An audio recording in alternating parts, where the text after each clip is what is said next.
Hello friends, अब हम discuss करेंगे इलास्टिक क्लाउड कंप्यूटिंग के बारे में। अमेजन वेब सर्विसेज एक ऐसी संस्था है जो हमें क्लाउड स्टोरेज प्रोवाइड करती है और साथ में इलास्टिक क्लाउड कंप्यूटिंग की सर्विसेज भी प्रोवाइड करती है। इलास्टिक क्लाउड कंप्यूटिंग एक ऐसी टेक्निक है जो कि रिसाइजेबल या स्केलेबल होती है, जिसमें डेवलपर या यूजर्स का कंप्लीट कंट्रोल होता है अपने वेब स्केलिंग और साथ में कंप्यूटिंग रिसोर्सेज पे। इसका मतलब यह है कि कोई भी यूजर, डेवलपर या फिर डिजाइनर अपने जरूरत या अपनी आवश्यकता के हिसाब से किसी भी रिसोर्सेज की संख्या को कम या ज्यादा कर सकता है। इसमें जो इलास्टिक वर्ड यूज हुआ है उसका यही मतलब है कि वो किसी भी टाइम पे, यानी कि जो भी डिजाइनर है वो किसी भी समय पे अपने रिसोर्सेज की संख्या को कम या ज्यादा कर सकता है, उसे स्केल अप या फिर स्केल डाउन कर सकता है। और ऐसा करने पे उसे वो जितने रिसोर्सेज यूज करेगा, जितने रिसोर्सेज इस्तेमाल करेगा, उसे केवल उतने के ही पैसे देने होंगे। तो अमेजन वेब सर्विसेज ने इस टेक्निक या इस टेक्नोलॉजी या इस सर्विसेज जो EC2 कहलाती है उसका डेवलपमेंट किया between the year of 2006 to 2010।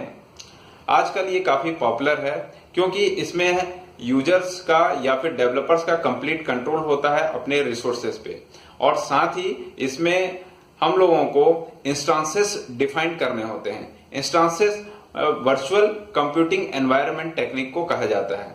तो हम लोगों को कोई भी प्रोग्राम यदि इसमें कंपाइल करना हो या कोई ऐप चलाना हो तो उसे हम इंस्टांसेस में डिवाइड करेंगे। इंस्टांसेस मतलब वर्चुअल कंप्यूटिंग एनवायरनमेंट ही है, जिसके तहत हम लोगों को various configurations of memory, CPU या फिर अन्य नेटवर्किंग हार्डवेयर मिल जाते हैं, और जो कॉन्फ़िगरेशंस होते हैं उन्हें ही टाइप्स ऑफ इंस्टांसेस कहा जाता है।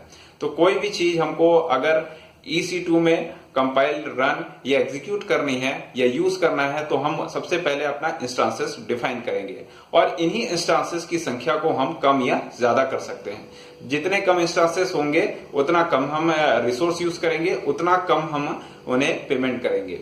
ये इसका जनरल मीनिंग होता है। साथ में ये जो इंस्टांसेस हैं इन्हें एग्जीक्यूट करने के लिए डिफरेंट सर्वर्स का इस्तेमाल किया जाता है। मतलब कोई एक इंस्टांसेस कई सारे पार्ट में ब्रेक किया जाएगा और अलग अलग सर्वर पे भेज दिया जाएगा एग्जीक्यूट होने के लिए।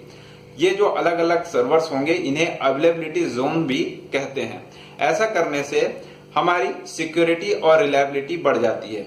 अगर हैकर्स ने हमारे किसी एक इंस्टांसेस का कोई एक पार्ट हैक भी कर लिया तो बाकी पार्ट हमारा दूसरे अवेलेबिलिटी जोन में होने के कारण बच जाएगा, जिसकी वजह से वो हमारा डाटा करप्ट नहीं कर पाएंगे। साथ में अगर कोई एक आध अवेलेबिलिटी जोन खराब हो जाती है या कोई वहां पर प्रॉब्लम आ जाती है तो अन्य अवेलेबिलिटी जोन की सहायता से हम लोग उसे बैकअप प्रोवाइड कर सकते हैं। अब EC2 में आपको कुछ और बातें भी जाननी चाहिए जो टर्मिनोलॉजी यूज होती है, जैसे कि मेटा डेटा। इसमें मेटा डेटा का काफी ज्यादा यूज किया जाता है जो कि डिफरेंट टेक्स्ट के बारे में हम लोगों को बताता है। साथ में इसमें एक माइग्रेशन की फैसिलिटी होती है, अर्थात हम लोग जब भी चाहें किसी और सर्विस प्रोवाइडर के ओर माइग्रेट कर सकते हैं। अगर हमें AWS की फैसिलिटी अगर कुछ ठीक नहीं लग रही है तो हम दूसरे में जा सकते हैं, या दूसरे किसी क्लाउड सर्विस प्रोवाइडर से या वेंडर से हम लोग इसमें वापस भी आ सकते हैं। ऐसा करने पे डाटा लॉस नहीं होता है। ये इसकी सबसे बड़ी एडवांटेज होती है।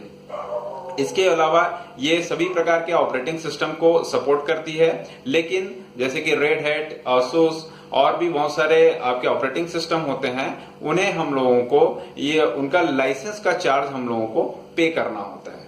तो अमेजन वेब सर्विसेज EC2 से जुड़ी ये कुछ जानकारियां थी।